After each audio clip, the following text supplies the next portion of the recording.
Une belle journée de top 14 avec Toulouse qui reçoit le MHR, auteur d'une bonne série actuellement. Après une première mi-temps pas très enlevée des deux côtés, c'est dû aussi à la bonne défense des Montpelliérains. Les Toulousains vont accélérer en seconde période et trouver des espaces avec un Graou au top niveau. Jack Willis au relais, ça repart sur les extérieurs. Toulouse, jeu de main, jeu de Toulousain. La diagonale magnifique au pied, l'inspiration. Et l'essai de Delibes pour des Toulousains retrouvés dans cette seconde période, évidemment remaniée avec l'absence des internationaux. Et oui, on prépare le tournoi Destination et la Coupe d'Europe. Toulouse récupère ce ballon toujours par l'inévitable Jack Willis. Ça va dérouler pour un des plus beaux essais du week-end. On joue, on prend l'initiative, on regarde les surnoms, on met les pattes. Et c'est un des plus beaux essais du week-end, bien évidemment. Avec à la conclusion l'international écossais Blair Kinghorn, qui marque cet essai pour les Toulousains. Enfin, ils prennent la mesure dans cette rencontre des Montpelliérains. Mais Montpellier essaye de revenir dans cette partie, ce qui ne serait pas forcément immérité, vu la débauche d'énergie. Mais dans ce jeu, il ne faut pas perdre le ballon face à ces redoutables Toulousains qui vont lancer la contre-attaque pour aller chercher le bonus offensif. Les pattes sur les extérieurs, toujours au pied, en poursuite.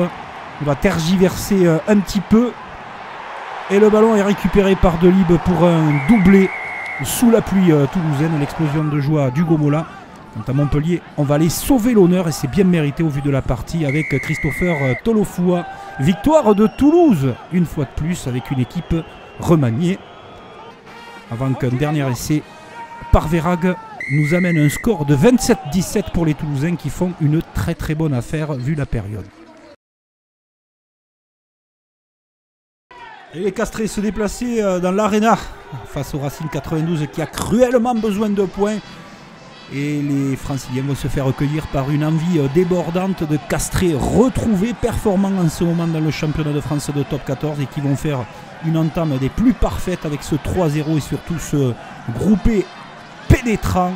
Il va sortir Papali pour marquer le premier essai des Tarnais. Les joueurs de la sous-préfecture du Tarn accélèrent leur jeu, n'arrêtent pas. Ils sont en confiance, contrairement à une équipe francilienne qui est complètement perdue sur le terrain. Regardez ce beau mouvement et on voit les espaces se libérer sur les extérieurs pour servir Kokadji à la 14e minute de jeu. Entame catastrophique de la part des franciliens. Ça sera un petit peu le thème, les entames catastrophiques, et on verra pourquoi. Chandelle montée à la réception. Elle est parfaite du joueur francilien, mais il manque de soutien cruellement. Et c'est le contre-assassin. Troisième essai des Castrés avec Bagé qui marque 22-6, puis 27 avec encore de la justesse de la part de Geoffrey Palis qui retrouve à hauteur Santiago Arata. L'Arena est complètement sonnée. Les Franciliens vont mettre du cœur à l'ouvrage pour revenir dans la partie, mais le match était déjà plié. Henri Chavancy, le modèle du Racing 92, devra piquer ses coéquipiers parce que là, ça devient très dangereux au classement pour les Franciliens. Et c'est de Jordan Joseph, anecdotique puisqu'il n'y a même pas de point de bonus défensif. Le Racing joue son maintien aujourd'hui, incroyable. C'est presque la dernière chance aussi pour le rugby club Vannetais face au Stade français Paris. Des Parisiens en difficulté comme leurs voisins franciliens. Et c'est Vannes qui doit l'emporter pour espérer rester dans l'élite du rugby face à un des adversaires potentiels pour ce maintien dans l'élite. Premier essai de Rourou, toujours à l'affût des bons coups. Les Parisiens vont réagir de la bonne manière avec ces coups. Macalou, 13-11, c'est serré, 16-11. Et puis vous voyez le rouleau compresseur breton qui va littéralement faire exploser le môle des Parisiens. Cet essai de Béziat qui donne l'avantage une fois de plus à Vannes. Paris ne baisse pas la garde, mais son indiscipline va se payer très cher dans ce match. Très très cher, même avec des cartons rouges, des cartons jaunes, des infériorités numériques. En tout cas, très beau groupé pénétrant de Nicotera, l'Italien, avant que Vannes ne fasse presque la différence avec Golissen qui marque cet essai. Le Stade français va revenir, c'est le chassé-croisé infernal avec Pérez Blanc qui marque. Vannes l'emporte. Quelle victoire précieuse, bonus défensif pour Paris. Un match au couteau aussi qui s'est déroulé au stade du Hameau de Pau. C'est la section paloise qui elle aussi a besoin de points pour se rassurer. Et dans le contenu également. Et Clermont qui peut jouer les poils à gratter de ce championnat. En tout cas il faut réaliser un coup. L'entame clermontoise a été plutôt correcte. Et ces Clermontois on les retrouve un peu plus tard avec cet essai d'Emery qui va arriver. Regardez, on est sur la ligne. On va récupérer le ballon. Côté clermontois. Et cet essai est validé. On a trouvé dans un trou de souris la solution. Dans la confusion, cet essai est tout de même valable après vérification. Les Palois sortent les crocs et marquent par Ati Sogbe avec ce superbe retour intérieur dans des conditions difficiles. Du jeu au pied, la section a fait la différence. 27, plutôt discipliné. Mais les Clermontois vont se relancer totalement à 2 minutes de la fin du match avec cet essai de Fouissac. La section va tenir le coup et va l'emporter 20-14 face à des Clermontois qui visaient certainement autre chose dans le Béarn. Si c'était le thème des entames ratées pour les équipes qui recevaient à domicile, l'USAP va essayer de ne pas se rater dans ce match et va trouver l'essai avec Écochard après un 6 partout en première mi-temps. Et beaucoup de maladresse des deux côtés. Mais depuis le début de la saison, l'Aviron Bayonnais solide 4e avant ce match. Est irrésistible sur les groupés pénétrants. Un essai de Rodrigo Bruni. On en prend l'habitude toujours à la finition de ces groupés pénétrants dévastateurs des Basques. Et monsieur l'arbitre s'emploie. Et finalement, ça sera confirmé par arbitrage vidéo. L'USAP ne va pas craquer, même si Bayonne avait eu la dernière cartouche dans les derniers instants. Bonus défensif pour les Basques. Et on avait parlé de l'entame ratée des Franciliens face au Castres Olympique. Et bien là, on va parler des joueurs de l'Union Bordeaux-Bègles qui vont s'affouler un petit peu. Ils sont menés 3-0. On est dans les 4 premières minutes de jeu. Nance Duquin trouve Nignashvili. C'est pas son partenaire Angrena. Et Nignashvili, lui, il y va tout seul comme un grand.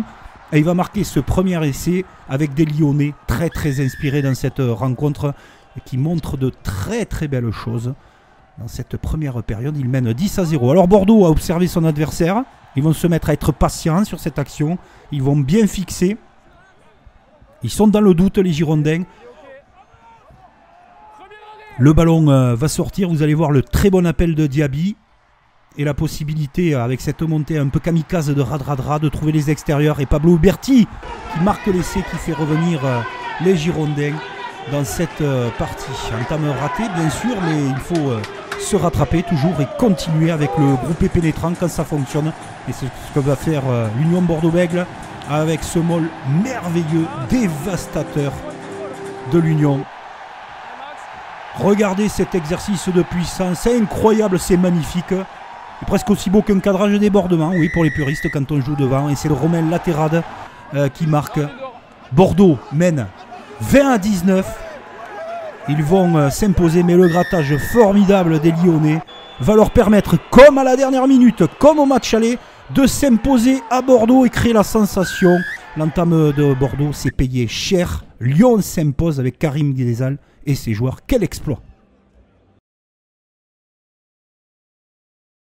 La Rochelle remaniée se déplacer au RCT qui marche très fort en ce moment dans le championnat. Alors avant de retrouver la Coupe d'Europe, eh bien, on trouve 2 Européens sur le terrain. Et l'entame là aussi raté de Toulon.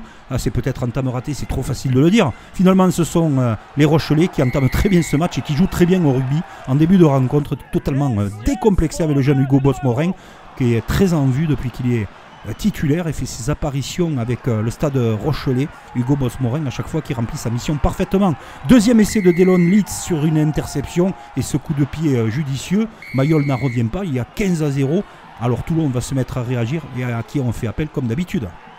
Baptiste Serein, tel un filou, un malin qui va marquer cet essai et sonner la révolte varoise. Priso à la charge.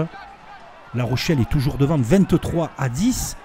Et Abadi pour le demi-tour toupie, superbe pour marquer cet essai. À partir de là, l'international Gaël Dréan se déchaîne. Toulon est passé devant. Un nouvel essai en force, Facundo Issa. Les Rochelais craquent sur cette fin de partie parce que Toulon a envie de se bonifier pour aller le chercher.